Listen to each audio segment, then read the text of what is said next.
"She'll forgive me, she always does," the alpha said to his mistress, but this time, she walked away forever, a true life story. Part 1. The Woman Who Kept the House Running. There are women who love loudly, who cry in parking lots, who call their friends at midnight, who post cryptic things on social media so that someone, anyone, will ask them what is wrong. Nadia was not that woman.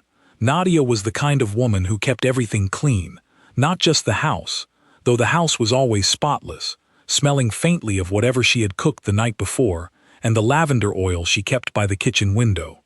She kept everything clean, her finances, her schedule, her face when she needed to wear a certain expression, her voice when she needed to say something she did not mean. She had been married to Rayanne for 9 years. 9 years is a long time, long enough to know every habit a person has, long enough to know the sound of someone's footsteps on the stairs before they reach the top, long enough to know, by the way a man clears his throat when he walks in the door, whether he has been somewhere he should not have been. Nadia had known for 11 months. She had not said a word. People who do not know her would say she was in denial, that she was scared, that she was weak. People who know her, really know her, would understand that she was doing something far more deliberate. She was watching, counting, building. The way a person fills a jar with small stones, one by one, until the jar is full, and then she closes the lid and puts it somewhere nobody can see. She was filling the jar. The first stone went in on a Tuesday in October. She was folding laundry, his shirts, her cardigans, a pile of mismatched socks that she had been meaning to sort through for months. She found a receipt in the breast pocket of his blue jacket, not a hotel receipt, not anything dramatic, a restaurant receipt, a place on the other side of the city where she had never been. Tuesday night, a Tuesday where he had told her he was working late. 2 orders of pasta, 2 glasses of wine, 1 dessert, split.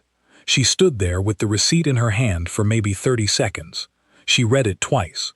Then she folded it neatly, the way she folded everything, and she put it in the small drawer in the kitchen, the junk drawer, the one with old batteries and takeaway menus and the instruction manual for a blender they no longer owned.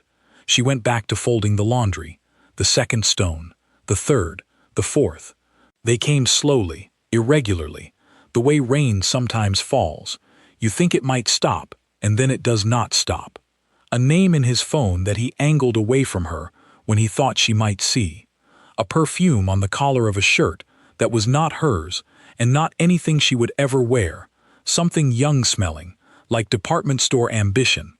Late returns that did not match the excuses. The way he stopped reaching for her hand when they walked anywhere together. Not dramatically, just, his hand was always doing something else. In his pocket, holding his phone, scratching the back of his neck, his hand was always occupied. She noted all of it, filed it, kept folding the laundry. By the time spring came, the jar was full.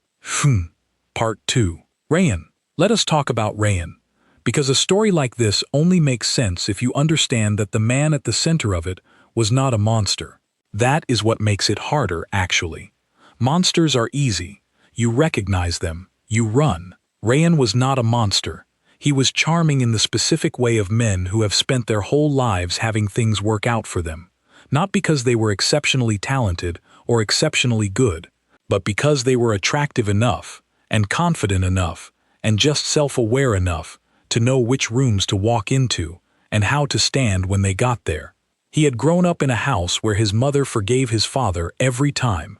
Every single time.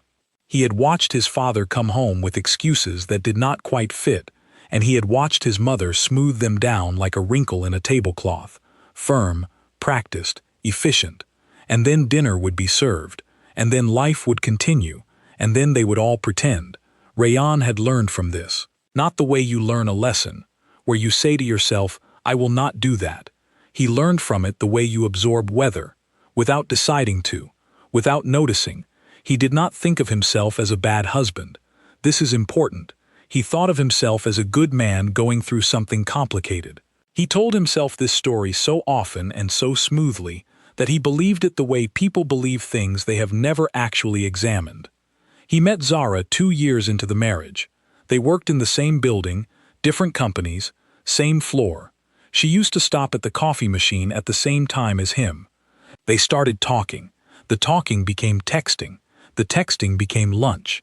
The lunch became the kind of thing that, when you describe it to someone else, they already know what it is before you finish the sentence. He told himself it was just connection, that he and Nadia had grown in different directions, that he was not getting what he needed at home. All the words men use when they need the story to make sense to themselves. He never considered leaving Nadia. That also is important. Not because he was cruel, but because Nadia was home. Nadia was the person who handled the insurance paperwork and remembered what his mother's favorite flowers were and knew which setting on the boiler to adjust in winter so the radiators would be warm by the time he woke up. Nadia was the architecture of his life. You don't leave the architecture. You just expand the building without telling anyone. And the thing is, it had worked for almost 2 years, because every time he came home late or deflected a question or was somewhere else in his own mind, Nadia had smoothed it over. Not dramatically, not with forgiveness speeches or tearful reconciliations, just smoothed. Continued. Kept the house running. So one evening, lying on Zara's couch, watching her move around her kitchen, he said it. Not cruelly, casually. The way you say something you believe so completely you don't even notice yourself saying it. She'll forgive me. She always does. Zara went still. Not dramatically still. Just, whatever she had been doing with her hands, she stopped doing it. She looked at him. She did not say anything. Rayan did not notice. Part 3. The other side of the story. Nobody thinks about Zara, was 28 years old, and she had not set out to become this. That is the version of the story that never gets told. The version where the other woman is also a person, with a history and a logic and a set of reasons that made sense to her at the time, even if they should not have. She had met Rayan at a point in her life when she was lonely, in the specific way of people who are surrounded by activity, but not by anyone who really sees them.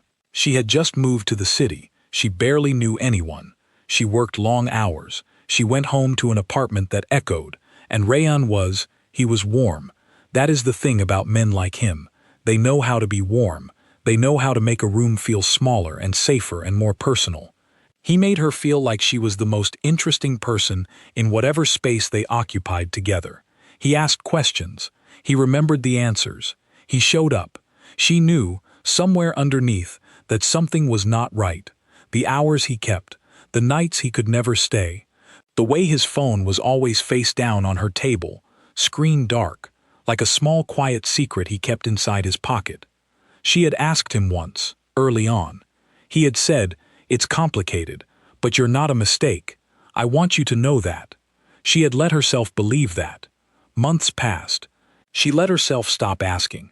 She told herself she would figure it out eventually, that eventually he would decide, that eventually the situation would resolve itself, the way situations sometimes do if you wait long enough. Then came that evening on the couch. "She'll forgive me. She always does." The sentence landed inside her chest like a stone dropped into still water, rings spreading outward. She did not react. She did not throw anything or cry or make him leave. She went to her kitchen, and she finished what she was doing, and she brought him a cup of tea, and she smiled. But something inside her had shifted. Quietly, permanently. The way a bone heals wrong, and you don't know it until much later, when the weather changes and suddenly you feel it. She thought about the word always. She'll forgive me. She always does. She thought about what that word meant, what it required, what it cost. She thought about the woman on the other side of the city who was forgiving, always forgiving, reliably forgiving, and she realized she was looking at the blueprint of her own future. If she stayed, she would become that word. Always. She made a decision that night. Not loudly. She did not shout it at him, or text him about it, or write it in a letter. She just made it, the way Nadia had made hers, all those months ago, in a kitchen with a receipt in her hand. Quietly. Completely. Part 4. The last normal morning. The morning Nadia left began like every other morning. Rayan got up at 7:15. He showered. He dressed. He came downstairs and she had already made the coffee. Not because she had to, not because it was her job, but because she had been up since 6 and the coffee had been done for an hour. She was sitting at the table with her own cup, reading something on her phone, and when he came in, she looked up and said, "Good morning." He said good morning back. He made himself a piece of toast. She watched him and she felt nothing special. That was the thing. She had expected, for months, that the morning she left would feel different. Electric somehow. Terrifying. But it felt like every other morning, which told her something. It told her she had already done the hard part. The grieving, the anger, the disbelief. All of that had happened quietly, in the small hours of many nights, while he slept beside her. By the time this morning arrived, she was, in a way, already gone. She was just here in body, drinking her coffee, watching him eat his toast. He said she was quiet today. She said she was fine. She meant it. He kissed her on the temple before he left. She received it the way you receive a handshake at the end of something that is already over. Polite, present, final. The door closed. She sat for a moment, then she put her cup in the sink, rinsed it, dried it, put it back in the cupboard where it belonged. Then she picked up her phone and she called the moving company she had booked 3 weeks ago. Part 5. The Art of Leaving Without Making a Sound. She had been planning it since February. The apartment she found was on the other side of the city, small, clean, with good light in the mornings and a little balcony she had already decided would be full of plants. She had signed the lease under her name only. She had used her own account, the one she had never linked to theirs, the one she had been quietly funding for 7 months, with small transfers that were well within the range of ordinary household spending and therefore invisible. She had planned this the way she planned everything, methodically, without waste. The moving company came at 9. She had pre-packed most of what she was taking: 2 boxes of books, her kitchen things, her clothes, the framed photograph of her parents from their wedding, the small ceramic dish she had bought in Marrakesh on the trip where she had still believed that things could be repaired. She left the wedding photographs. She left the furniture, most of it. He could deal with the furniture. She left his things exactly as they were. She did not go through his belongings. She did not leave a single passive-aggressive note tucked into a drawer. She was not interested in sending messages. She was interested in leaving. She took the dog. His name was Biscuit, and he was 11 pounds of chaos in a tan coat, and he had technically been Rayan's idea, but he had been hers from the day they brought him home. She had been the one who trained him. She had been the one who woke up for the early walks. She had been the one he came to when there was thunder. Biscuit was hers. She took him. Before she left, she stood in the middle of the kitchen for a moment. Just stood there, looked at it. 9 years of mornings in this kitchen. 9 years of coffee and arguments and silences, and the very specific quality of light on Sunday afternoons that she had always found beautiful. She felt the weight of that. She was not made of stone. She stood there and she felt it, and then she picked up her bag and she walked out the front door. She did not look back, not because she was not sad, because she had already looked back enough in all those quiet months, and there was nothing left to see. Part 6. What happened when he found out Rayan came home at 6:30? He knew before he opened the door. He could not have said how. Something in the quality of the silence, maybe. Houses have sounds, settling and breathing, and the ambient presence of another person, even when they are not making noise. The house was too quiet. He opened the door. The living room was the same. He looked around and everything seemed in place, and for a moment he thought he had imagined it, this feeling of wrongness. Then he noticed the gaps, small ones, the shelf where her books had been, the hook by the door where her coat lived, the corner of the kitchen counter where the ceramic dish had always sat. He went upstairs. Her wardrobe was open, half empty. He stood in front of it for what felt like a long time. Then he went back downstairs, and he saw it. On the kitchen counter, next to his coffee mug, the ring, sitting in the space where the ceramic dish had been, which meant she had removed the dish and left the ring in its place, which was not accidental. Nadia did not do things accidentally.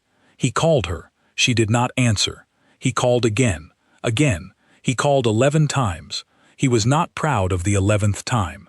By the 11th time he was sitting on the kitchen floor, which is not a dignified place to be, and he was aware that he was sitting on the kitchen floor, and that awareness made it worse. She answered the 12th. "Nadia," he started. "I know," she said. Her voice was so calm it frightened him in a way that no amount of anger would have. "I've known for a long time. We can talk about this. We can fix this. Whatever you want." A pause. "Rayan," she said, "you told someone you didn't need to be careful because I would always forgive you." He did not ask how she knew that. He did not say anything. "I want you to know," she said, "that I've forgiven you. Actually forgiven you. Not for your sake, for mine. I'm not carrying this. But I am done, Nadia. Goodbye, Rayan." She hung up. He stayed on the kitchen floor for a while longer. Biscuit was gone too. He had not even noticed until now. The small water bowl by the back door. Gone. Somehow that was the thing that broke him open. The dog. No. Part 7. Zara, 3 days later. He showed up at Zara's door on a Thursday evening. He had not called ahead, which was something he would never have done before. He had always been careful, scheduled, planned. That he arrived unannounced told her everything she needed to know about where he was. She opened the door and looked at him. His eyes were tired. His shirt was the kind of rumpled that happens when you sleep in your clothes and then put them on again the next morning. She had the impression of a man who had been sitting inside a very quiet room for 3 days, trying to understand how the walls had changed. "She left," he said. Zara nodded slowly. "I know," she said. Though she didn't. Exactly. But she had expected something. She had been waiting for something since that evening on the couch, since that word. Always. He came inside. She made tea. They sat at her table and he talked for a while, not really saying anything that added up to much, the way people talk when they are processing shock rather than communicating. She listened. She was good at listening. It had, she thought, been one of the things that kept her here this long. She was good at making space for him. When he finished, there was a silence. "What do you want to happen now?" she asked. He looked at her. She could see him composing an answer, reaching for the right words. The warm, certain words he always found. "I think," he started, "that we could—" "No," she said. He stopped. "I've been thinking," she said, "about something you said, a while ago. You said she would always forgive you." He said nothing. "You were wrong about her," Zara said. "Which means you were probably wrong about what you thought you could count on. And if you were wrong about her—" She picked up her cup of tea, held it with both hands, looked at him. "Then I think you've been wrong about me too." He started to say something. "I'm not her," Zara said. Not unkindly. "I was never going to be her. The version of me that was always going to wait, and always going to stay, and always going to be there when you needed somewhere to be. That version was a story you told yourself. Not who I am." She stood up. "I think you should go," she said. And something in the way she said it, no anger, no tears, no drama, just clear the way a window is clear, told him it was already done. He left. She stood at her kitchen window and watched his car pull out, and she waited for herself to feel something terrible. It did not come. What came instead was a strange, lightweight feeling. Like when you have been carrying a bag for so long you forget it is there, and then you put it down and your shoulder lifts. She made herself a second cup of tea. She thought about what she would do with the weekend. Part 8. Nadia's first month. The new apartment was smaller than the house. She knew it would be. She had chosen it knowing it. And she had chosen it anyway. It smelled like fresh paint for the first week. Biscuit investigated every corner with the seriousness of a detective and then declared it acceptable by curling up on the rug she had brought from home and falling asleep. She stood in the middle of the small living room and looked at her boxes and felt, for the first time in 11 months, something that was not grief or resolve or the disciplined quiet she had been wearing. She felt uncertain, not afraid, uncertain, which is a different thing. Uncertain meant there was something ahead that had not been decided yet. She unpacked slowly. No rush. She had nowhere to be. The first week was harder than she had let herself expect. Not because she regretted it. She did not. Not even for a moment. Not in the dark at 3 in the morning, when those thoughts come looking for you. She did not regret it. But absence has weight. 9 years has weight. The habits of 9 years have weight. She would reach for her phone to tell him something funny she saw, and then remember. She would cook for 2 out of muscle memory, and then look at the extra portion and feel the size of the thing she had ended. She did not call him.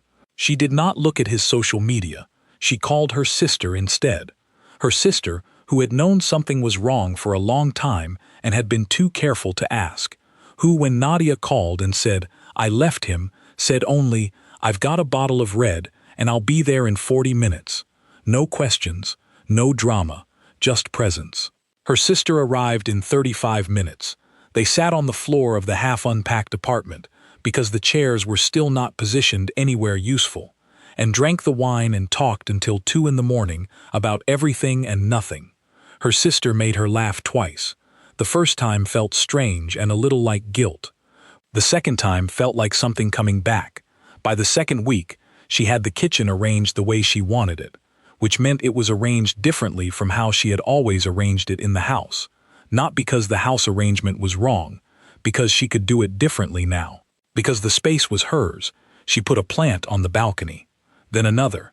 By the end of the month, there were 6 plants on the balcony, and she watered them every morning in her dressing gown, with a cup of coffee in the other hand, and Biscuit pressing his small warm body against her leg, and she thought, "This is okay. This is livable. I am going to be okay." Not healed, not fixed. She was not a person who thought of herself as something that needed fixing, but okay, okay and still standing, okay and, on her better mornings, something closer to herself than she had been in a long time. Part 9. The conversation Rayan had with himself. The weeks that followed were, for Rayan, a kind of education he had not enrolled in voluntarily. He had assumed, though he had never said it to himself this plainly, that there would be a path back, that he would call, eventually, and she would be ready to talk, that she would be hurt and angry, and then less hurt and less angry, and then the conversation would happen, and then she would decide to try, because she always had, because that was the pattern, because the architecture held. She did not answer his calls after that one evening. Not blocked, he could see the calls going through, just not answered, which he came to understand was worse than being blocked. Being blocked is a door shut in anger. Not answering is a door that was never going to open again, and she just did not need to say so. He found himself thinking, with a frequency that surprised him, about Zara's words. "You were wrong about what you thought you could count on." He sat with that for a long time. He had a friend, Imran, who was the kind of friend that men in trouble turn to when they need someone to tell them the truth. He called Imran one Saturday afternoon and they met for coffee, and he told the whole thing, or most of it. And Imran listened the way Imran always listened, with his hands around his cup, and his eyes direct, and his face entirely neutral. "What do you actually want?" Imran said. "I want Nadia back." "Why?"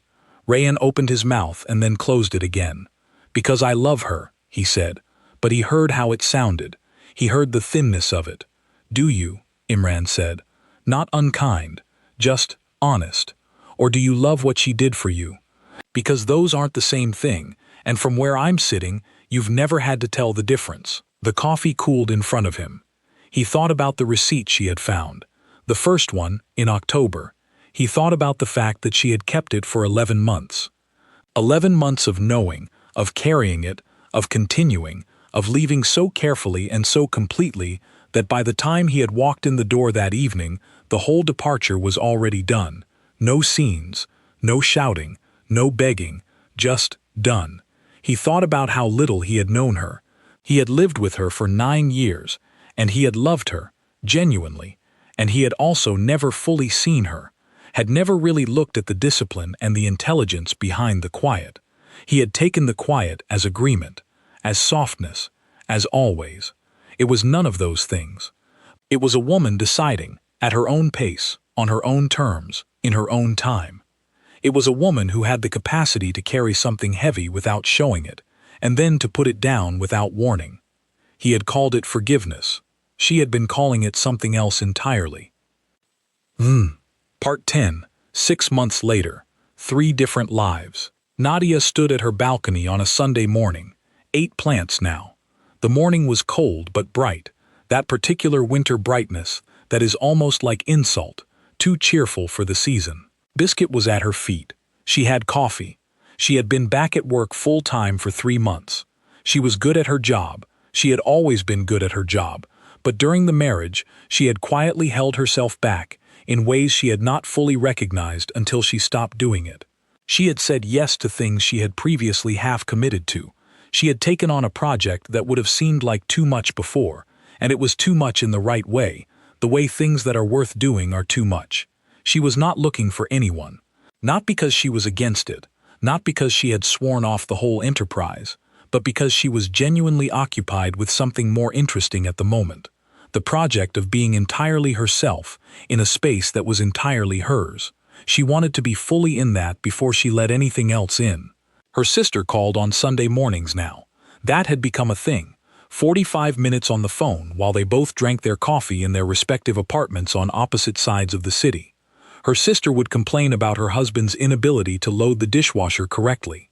Nadia would make suggestions. Her sister would say, "You know what? You might be onto something. You've always been too calm. It's a bit unsettling." They would both laugh. Her sister called it suspicious how okay she seemed. Nadia understood why it looked that way. People expect a woman who leaves a 9-year marriage to be in ruins for a proportional length of time. They expect visible damage. What they do not account for is the 11 months of silent grieving that happened while she was still inside the marriage. The long, quiet process of letting go that had been so private and so complete that by the time she walked out the door, she had been grieving, and she had been finished grieving, and she was already somewhere on the other side. She was not over it completely.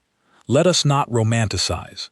There were still evenings where the weight of it came back, where 9 years presented their bill, and she had to sit with it. She had not become someone who felt nothing. She was simply someone who had already paid most of the cost before anyone else was watching. But the Sunday mornings were hers, and the plants were multiplying, and Biscuit was warm against her feet. That was enough. For now, genuinely, that was everything. Zara, 6 months later, was in a different city, not running. She was careful about that distinction, careful enough to say it to her therapist, and have her therapist raise an eyebrow and say, "Are you sure it's not running?" And she had thought about it for a full week, and decided no, it was not running, it was choosing.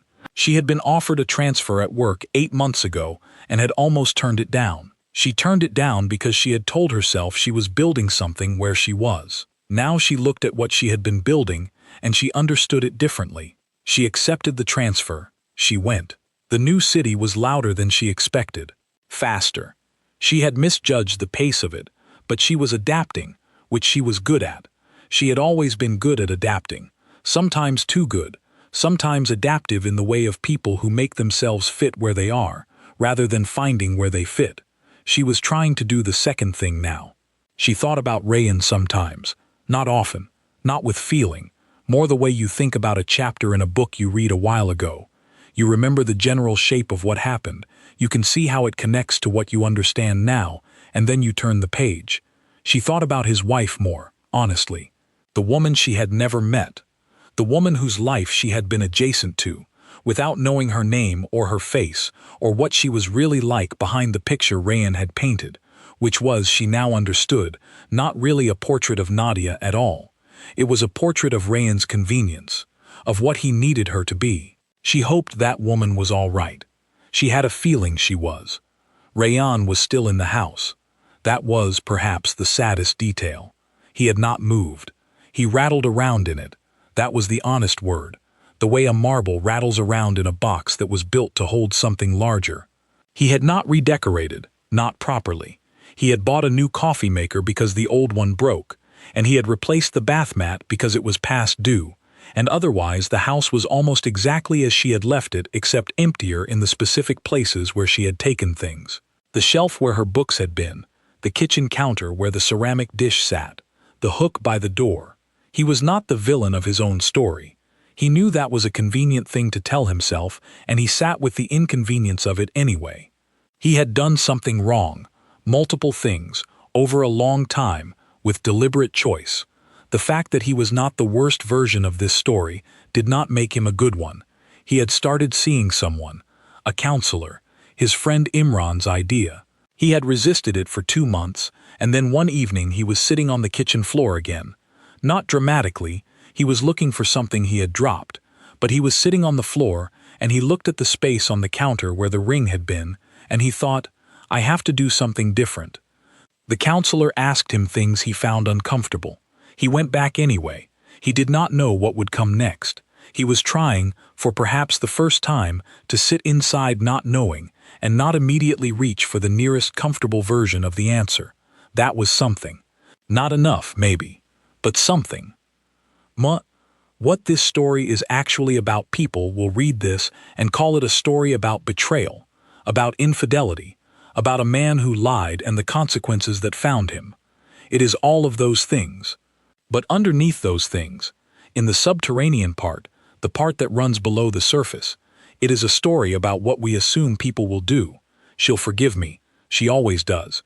That sentence is the whole story, compressed.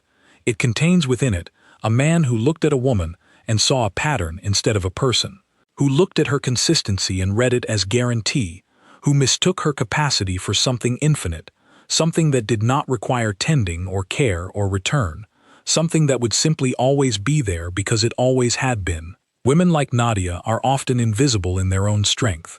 They are the ones who hold things together so well, for so long, that the people they hold together forget that holding has a cost. They mistake the smoothness for easiness. They mistake the quiet for acceptance. They do not see the jar being filled. The truth that this story is trying to say, in all its small specific details, is this. The moment a person, any gender, decides they are guaranteed, they have already lost. Because the one thing you cannot manufacture, or take for granted, or count on without earning, is the ongoing choice of another human being to stay. Every day, the person beside you is choosing. You can be the reason they choose yes. Or you can be so careless with the choice that one day they stop making it. Nadia stopped making it in October. She just did not tell anyone until April. Biscuit, for what it is worth, adjusted quickly to the new apartment. He claimed the left side of the couch as his within 48 hours and has held that position without compromise ever since. He is, by all accounts, thriving.